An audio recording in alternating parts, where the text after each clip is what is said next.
And I'm one of the application scientists here at Edinburgh Instruments, and I will be the host of today's webinar.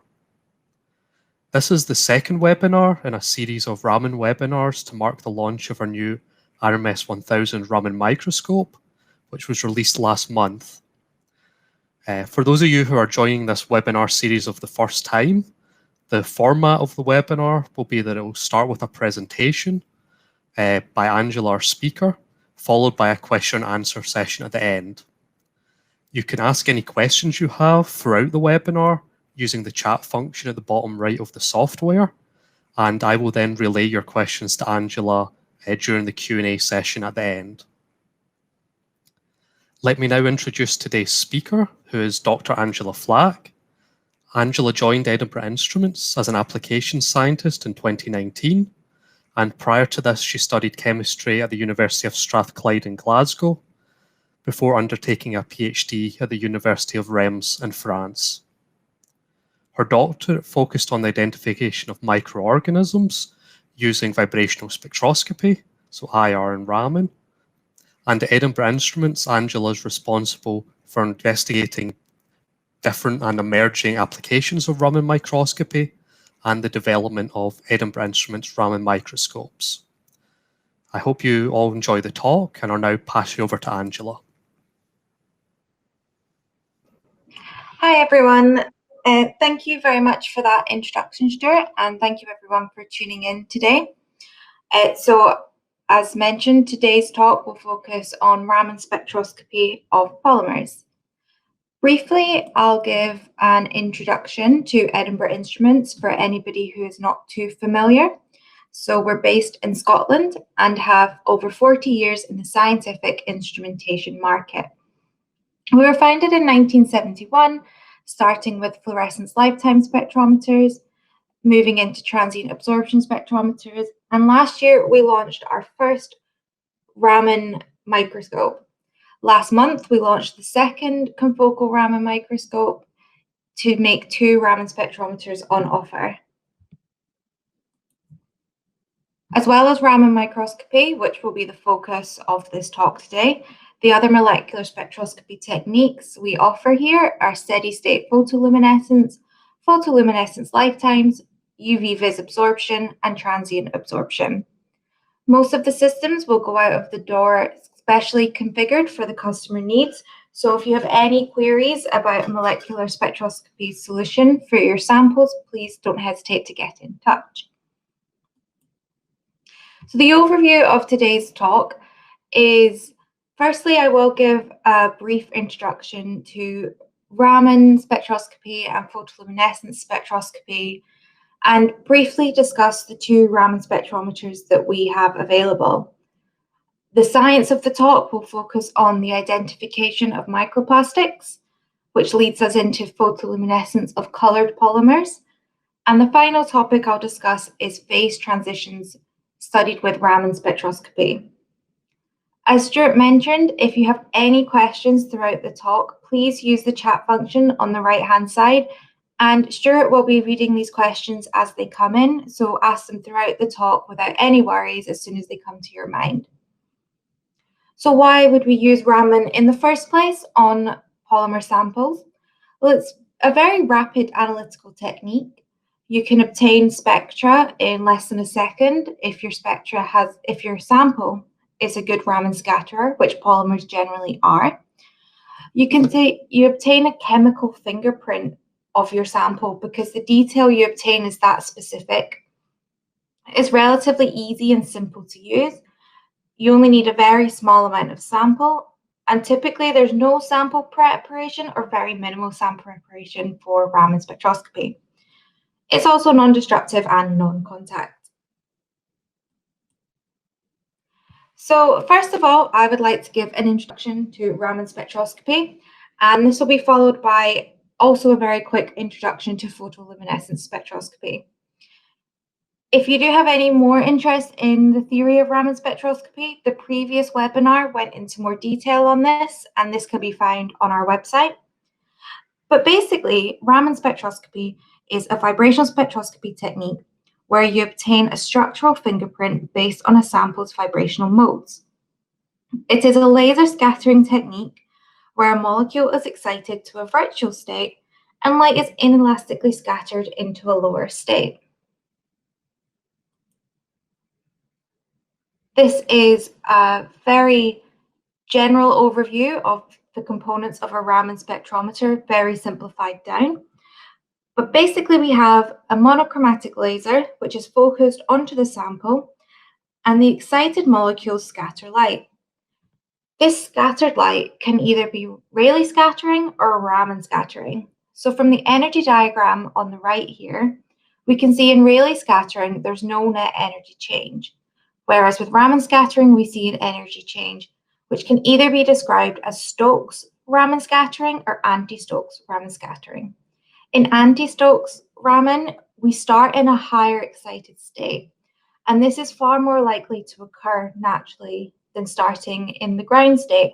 And for this reason, most people will study Stokes Raman scattering, since you're more likely to get more signal from Stokes Raman scatter. So as I mentioned, there's no net energy change in Rayleigh scattering, and this means we don't obtain any useful information from it. So we simply pass the scattered light through a filter, removing the Rayleigh scattering and allowing the Raman scatter through. This scatter is then directed onto a diffraction grating, which splits the light into its constituent wavelengths, and then this is focused onto a detector.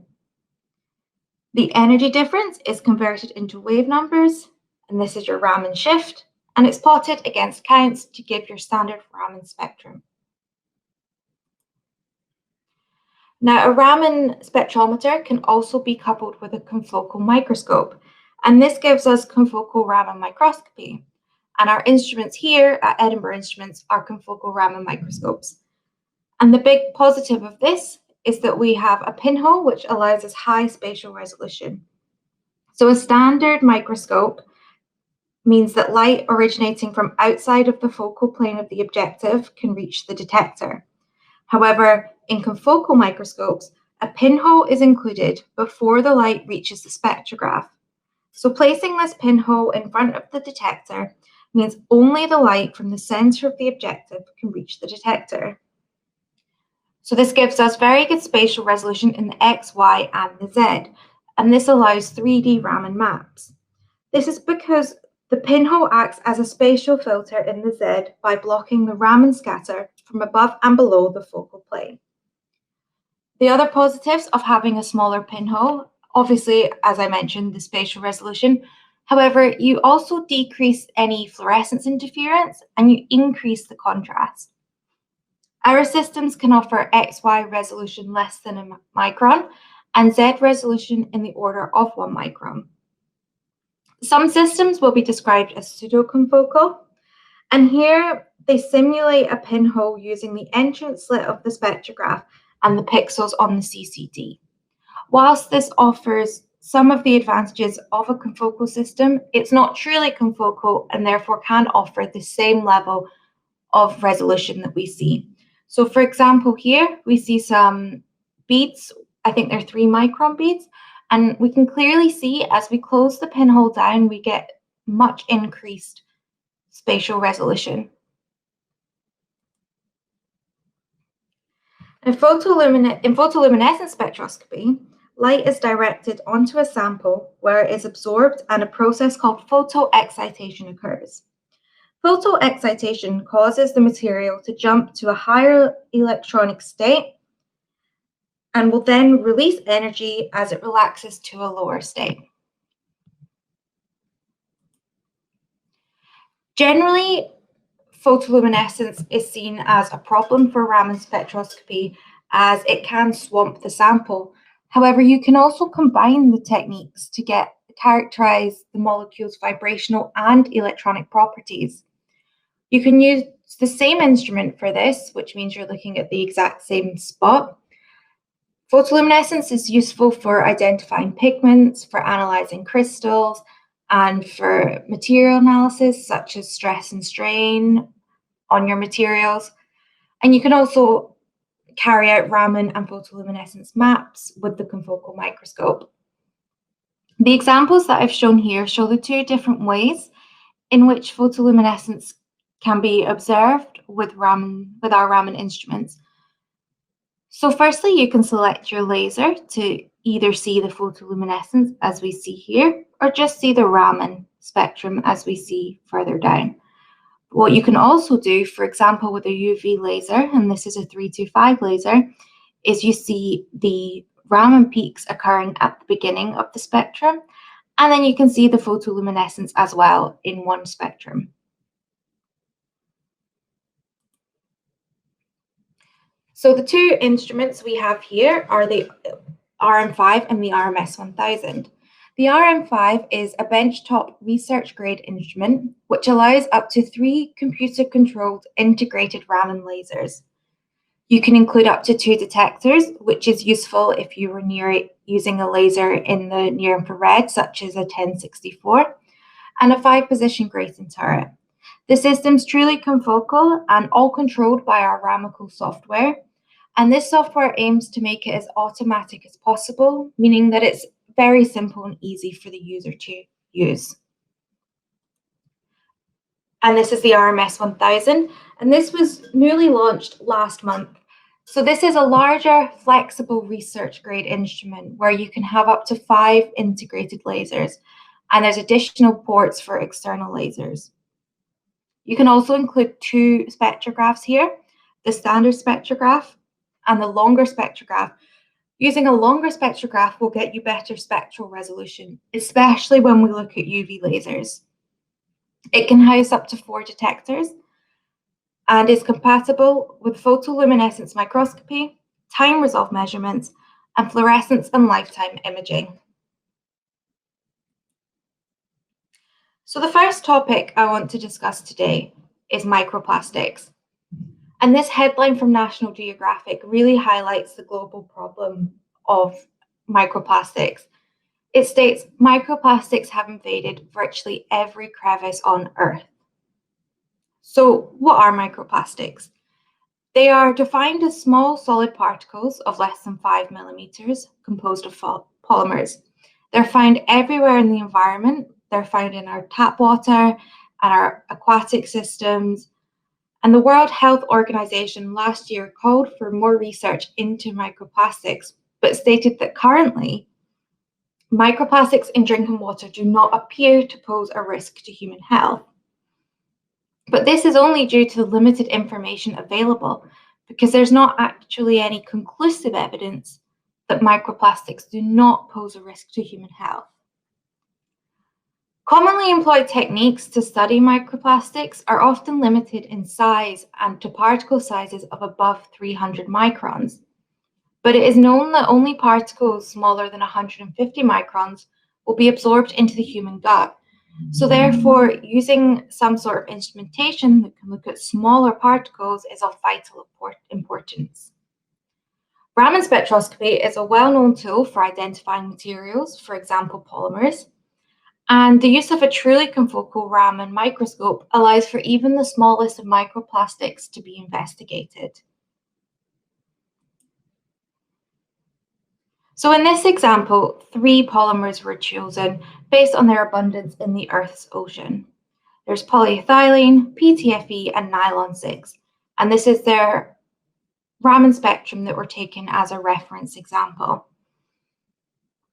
So polyethylene is one of the most manufactured polymers, with tens of millions of tons made globally each year, and most of this is used in packaging. It's one of the top 3 most commonly found plastics in the global aquatic systems. PTFE is a fluoropolymer, and this is used because of its non-stick properties. So, for example, this is what's in your non-stick frying pans to make them non-stick. There have been several cases where one of the materials for making PTFE has been found in drinking water in the USA and Australia, and this acid is a known carcinogen. So it's vitally important that we can identify these sorts of plastics breaking down in the environment. Nylon 6 is a polyamide, which frequently is used in the automotive industry and as fishing materials. Discarded fishing equipment provides an instant route for nylon 6 to enter the aquatic ecosystem. In this case, an RM5 Raman microscope was used with a 785 nanometer laser.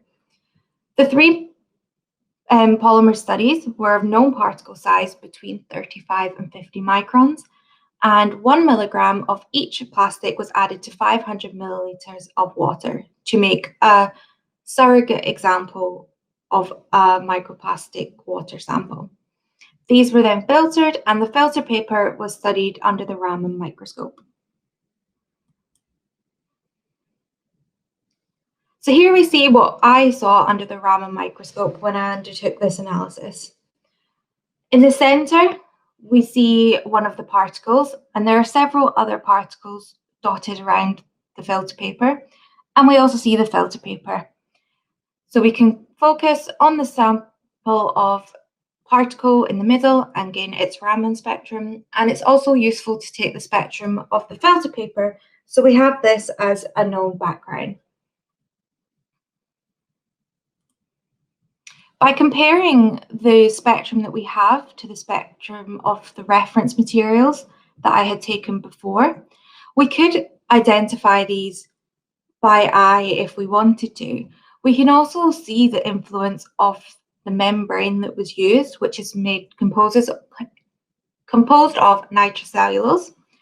It has a high fluorescence background compared to the plastics themselves, and this can be clearly seen on the sample here.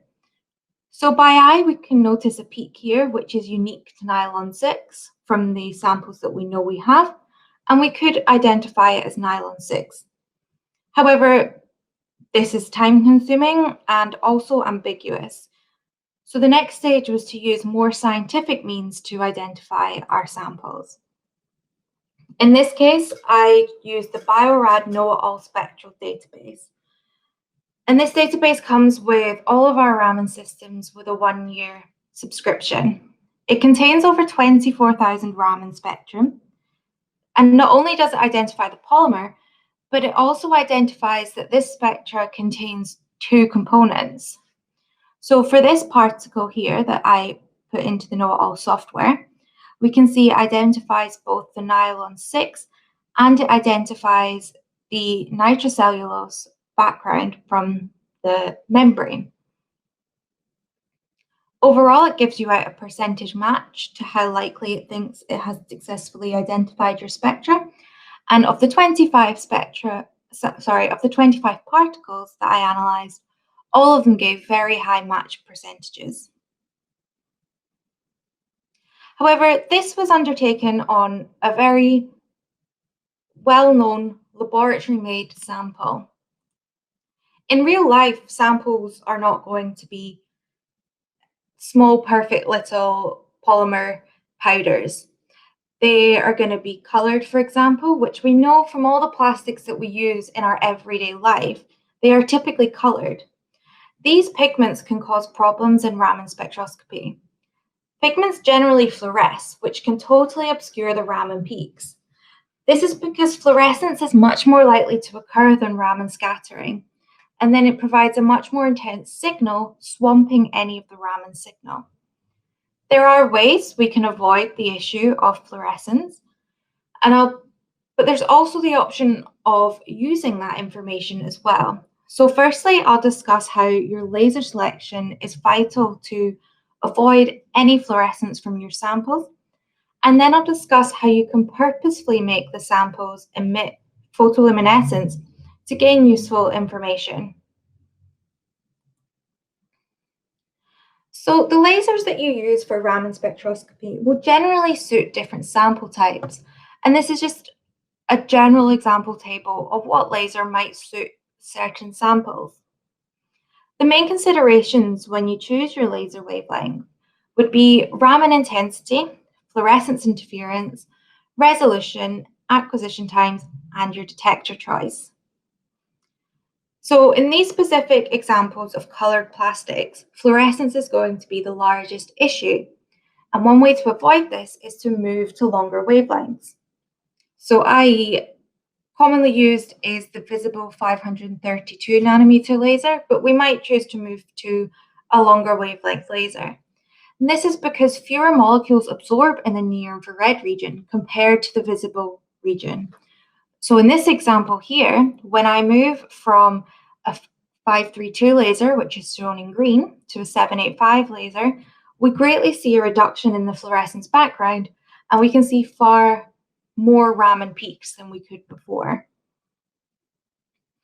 For samples that are highly fluorescent, when even a 785 or 830 laser still have high fluorescence backgrounds, we can move to even longer wavelengths, such as 1064 nanometers. But this brings us on to the point of detectors. At these wavelengths, the CCD camera will no longer have sufficient quantum efficiency, and therefore an in-gas detector is required. An in-gas detector is a noisier detector than the silicon CCDs we use at shorter wavelengths. So a decision needs to be made on whether that suits the sample or not. UV lasers also offer fluorescence suppression because the Raman spectrum sits closer to the laser line and fluorescence tends to lie at higher wavelengths. So this prevents them from overlapping. Normally, the first step to avoid fluorescence is to move to a near-infrared laser rather than going straight for a UV laser, as a UV laser presents its own challenges. However, when we move to longer wavelengths, the Raman scattering decreases. For example, a UV laser will be in the order of 15 times more intense in Raman scattering than a near-infrared laser. In this example here, in the orange, we see a 638 laser, and the red is 785, and it is a marked decrease in Raman intensity simply by switching to a longer wavelength. So this means in general, you might need a longer acquisition time when you're using a laser in the near-infrared than a visible laser. Overall, in Raman microscopy, most of your decisions will be a balance, and it's all dictated by your sample. So it's all dictated on whether your sample has fluorescence, what excitation wavelength is best for your samples, and how long you want to take acquisition times for. Our systems come able to fit a wide range of lasers, and this is great for switching between lasers when one sample might present a problem, but also so that we can obtain more information from both the Raman spectra and this time the fluorescence, which would normally be a problem. So for example, for colored plastics, this is an example of 4 colored plastics Raman spectrum taken at 785. We can see some clearly defined Raman peaks on the spectrum, and this is great for identifying what polymer is present. However, when we move to using a 532 laser, we clearly see no Raman peaks. The photoluminescence has completely obscured any Raman peaks we might hope to see. However, we can now use these spectra to identify the wavelength that the photoluminescence is occurring at, and that gives us more information on our samples. It's easy in the Raman software to switch from wavelength to wave number on your axis at the bottom here, so it's very easy to see where the photoluminescence lies. Moving on now to a slightly different topic, and we're moving on to phase transitions. So semi-crystalline polymers are the largest group of commercially produced plastics. Heating and cooling between phase transitions is used to shape these polymers into their final product. A phase transition occurs when a substance changes into a different state, for example, changing from a solid to a liquid. Polymers can be described as amorphous or crystalline. Crystalline polymers are highly ordered, which provides strength and rigidity. Amorphous polymers tend to be randomly ordered to allow flexibility and elasticity. Generally, a sample will be the two, and this gives us a polycrystalline sample. The two transitions that polymers can go through that I'll discuss are the melting transition and the glass transition. So the melting transition refers to the change of solid to liquid, and only crystalline polymers go through this. The glass transition occurs in amorphous polymers, and this is gradual and reversible. The sample would change from a hard, glassy state to a rubbery state. As polymers are generally a mix of the two, they can have both a glass and a melting transition. Raman spectroscopy can be used to determine the glass transition temperature, melting transition temperature, and it can be used to estimate crystallinity. This is all done through peak intensities and peak positions, and I'll show you more of this in the spectrum that I obtained. So for this experiment, the RMS 1000 was equipped with a 785 laser, and polyethylene and nylon 6 were chosen. The RMS 1000 was fitted with a heated temperature stage, and this stage fits very simply and easily into the RMS standard stage. It allowed me to heat up to 600 degrees Celsius, and I took spectra as the temperature was increasing. So here we see the Raman spectrum for polyethylene.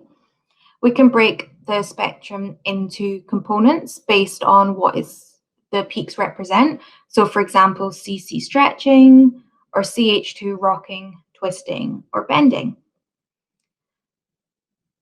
The first spectrum shown at 30 degrees Celsius shows the polymer in the crystalline phase. Here we have narrow characteristic Raman bands, and this is due to strict organization of the polymer in this state with trans-rich conformation. As the polymer is heated, it moves into the amorphous state, and the polymer becomes more disorganized with gauche-rich conformation. So this is why we see the Raman bands becoming broader. From this spectra, we can see that the polyethylene has gone through the melting transition at 144 degrees Celsius. Now moving on to the nylon 6 example. The same idea is shown again. At 30 degrees Celsius, we see well-defined Raman peaks. And as we increase the temperature, not only do we see broadening of peaks in this example, but we also see changes in the intensity of peaks. And using peak intensities, we can find out more information about the glass transition temperature.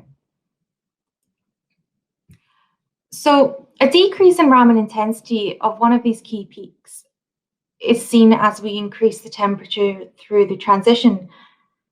The changes in peak intensity during heating can be used to determine the phase transition temperature. The peak chosen here was the peak at 1,450 wave numbers, and we plot the intensity here against increasing temperature. We can clearly see the glass transition is represented by the sudden decrease in intensity, followed by a rise in intensity and subsequent decrease. So this shows how we can use temperature-controlled Raman spectroscopy to follow phase transition in different polymers. So finally, I would like to just give a very brief conclusion. I've shown how Raman spectroscopy is a great analytical tool for studying polymers. Regardless of the application, it's fast and it's accurate at identifying these polymers. And we also have the ability to easily undertake photoluminescence spectra as well. We can use a temperature stage to study phase transitions, and both of these could be carried out on the RM5 and RMS 1000 Raman microscopes.